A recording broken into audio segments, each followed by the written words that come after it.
নমস্কার বন্ধুরা, আমি পারমিতা। আমার চ্যানেল পারমিতা হেভেন ব্লগে আপনাদের সকলকে স্বাগত। আজকের ব্লগটি আপনারা যে যেখান থেকেই দেখছেন, আশা করি ঈশ্বরের কৃপায় সবাই ভালো আছেন। আমি এবং আমার পরিবারের সকলেও খুব ভালো আছি। আজ সকালে যখন ঘর থেকে বেরোই তখন ঘড়িতে বাজে ঠিক 5:40। আমার ছেলেই আমাকে আর স্নোইকে প্ল্যাটফর্মে ছেড়ে এসেছে আর ওই আমাদের টিকিটটা মেশিনে করে দিয়েছে, কারণ টিকিটের যে লাইনটা ছিল সেটা মস্ত বড় ছিল। সাত সকালে প্ল্যাটফর্মে পরিবেশটাই যেন একটা অন্যরকম ছিল। সমস্ত নিউজ পেপার বন্টনকারীরা এক জায়গায় বসে নিজের নিজের এলাকা ভিত্তিকভাবে নিজের নিজের নিউজ পেপারগুলো ভাগ করে নিচ্ছিল। টিকিট কাটা হয়ে গিয়েছে, চলুন এবার এক জায়গায় বসে একটু প্রতীক্ষা করি আমার বান্ধবীদের, ওরাও আসছে। আমাদের সোদপুরের ট্রেনের টাইম 5:51।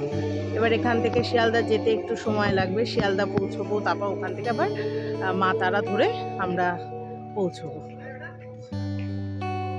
আমি স্নোই স্টেশনে বসে রয়েছি আর বাকিরা সব আসছে, আসুক একে একে দেখতে পাবেন। চলুন আবার আপনাদের সাথে এক জায়গায় কোথাও ঘুরে আসি, সাথে থাকবেন। শিয়ালদা পৌঁছে বাচ্চা দুটোর একটু খিদে পেয়ে গিয়েছিল, তাই ওদের জন্য খাবারের কিছু টুকিটাকি কিনে ওদের হাতে ধরিয়ে দিয়ে আবার হাঁটা শুরু করলাম, কারণ আমাদের যে ট্রেন সেটা দিয়েছিল প্ল্যাটফর্ম নাম্বার 9। আমাদের ট্রেন প্ল্যাটফর্মে দিয়ে দিয়েছে, এবার আমি আর স্নোই ট্রেনে উঠবো, তাই তো? হ্যাঁ, এবার আমরা যাব। এখন আমরা একদম যাচ্ছি সামনের দিকে, আমাদের যে টিকিট আছে সামনের দিকে আছে, এবার আমরা যাচ্ছি।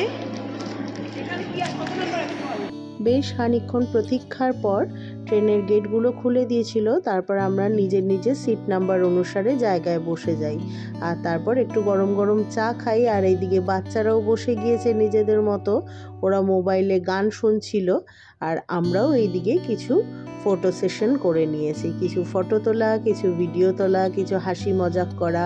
আমাদের যাত্রাটা এইভাবেই আজকে শুরু হয়েছিল। দূরপাল্লার ট্রেনে সাধারণত প্রচুর হকার্স ওঠে, কিছু রুমাল বিক্রেতা, কিছু ব্যাগ বিক্রেতা, আরও নানান রকম জিনিস নিয়ে ওঠে। তো আমাদের যে মানি আছে ও কাউকে দুঃখ দেয় না, রুমালালার থেকে কিছু রুমাল কিনে নিয়েছে।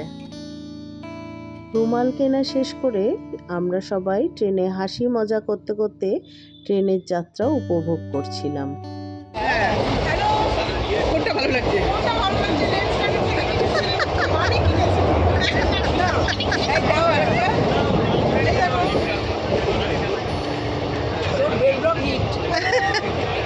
এটা বেশি ভালো লাগছে। এটাই তুমি বলবে, ওটা মানে করবে। ও এটা ব্যাপক লাগছে, এটা ভালো, এটা হেভি লাগছে, এটা হেভি লাগছে। ট্রেনে চড়ে কোথাও যাব আর ট্রেনে মুড়ি মাখা খাবো না, এটাও কি সম্ভব? এক ঠোঙা মুড়ি হাতে নিয়ে আর এক টুকরো নারকেল নিয়ে বসে মুড়ি খেতে খেতে ট্রেনে যেতে যেতে এই দৃশ্য উপভোগ করছিলাম। বেশ সময়টা সুন্দর কেটে যাচ্ছিল।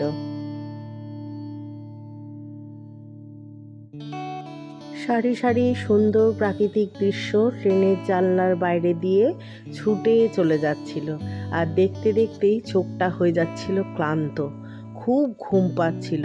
আর তাছাড়া অনেক সকালে উঠেছি তো, প্রায় 3:45-র সময়, অভ্যাস নেই, চোখ যেন বন্ধ হয়ে আসছিল ঘুমে। বিভিন্ন রকম মাঠ, নদী, নালা, চাষের জমি সব পার করে চলেছি মা তারার ধাম তারাপীঠ। আজকের এই মা তারার ধাম তারাপীঠে আসার ঘটনাটা ছিল অকল্পনীয়। কোনো কিছু ঠিক নেই, হঠাৎ করে একদিন আমার বাড়িতে মানি আর অন্তরা আসলো, বসে গল্প করতে করতে বলল চল তারাপীঠ ঘুরে আসি।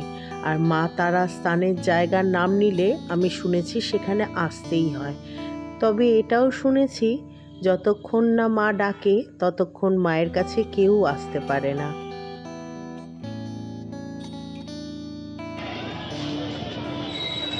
চলে এসেছি আমরা রামপুরহাট। এখান থেকে এবার দেখি অটো টোটো কিছু ধরে মন্দিরের দিকে যাব।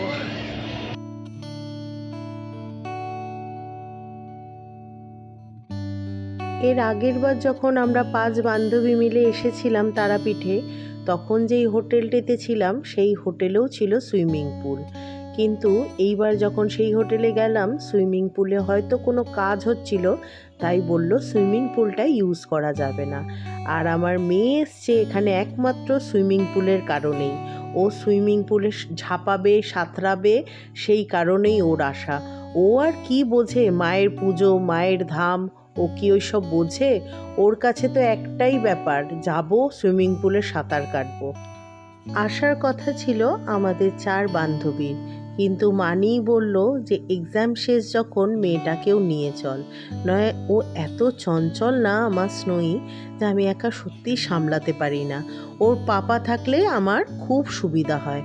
আর এখানে তো লিওও নেই যে লিও চোখ গরম করবে, বড় করবে, তাহলে ও চুপ করে যাবে, সেটাও নেই। একেবারে ওকে সামলানো মুশকিল হয়ে যায়, উচ্চিংড়ের মতো লাফাতে থাকে। আমরা যেই হোটেলটা নিয়েছিলাম সেই হোটেলে একই রুমের ভেতর দিয়ে আর একটা রুমে যাওয়ার রাস্তা, কোনো মাঝে দরজা নেই। আর বাথরুম পরিষ্কার পরিচ্ছন্ন ছিল, রুমগুলোও বড় বড় ছিল, বড় বড় বারান্দা, ব্যালকনিও ছিল, আর তার সাথে খুব নিট অ্যান্ড ক্লিনও ছিল, ভালো। তবে হোটেল স্বাগতমে যেমন প্রাইসটা একটু রিজনেবল, এখানে প্রাইসটা একটু হাই। এখানের যে টয়লেটারি সেটটা সেটাও বেশ ভালো দিয়েছে। এর মধ্যে শ্যাম্পু, ময়শ্চারাইজার, একটা শাওয়ার ক্যাপ, আর কি আছে, ফেস ওয়াশ, ব্রাশ, একটা হেয়ার কাম। হোটেলে পৌঁছে সবাই সবার মতো একটু ফ্রেশ হয়ে নিলাম, তারপরেই সুইমিং পুলে যাওয়ার মতো, নামার মতো জামা কাপড় পরে নিলাম। আর এখানে আমার দেখতে পাচ্ছেন আমার স্নোইর কি নাচ, ওই সবচেয়ে বেশি খুশি হয়েছে। আর এই দেখুন সুইমিং পুলে জলটা বরফ ঠেলে দিয়েছে, যেন মনে হচ্ছে কেউ বরফ ঠেলে দিয়েছে, এতটা ঠান্ডা। আমি নেমে রীতিমতো আমার দাঁত লেগে যাচ্ছিল, তবে হ্যাঁ খানিকক্ষণ থাকার পর অ্যাডজাস্ট হয়ে গিয়েছে।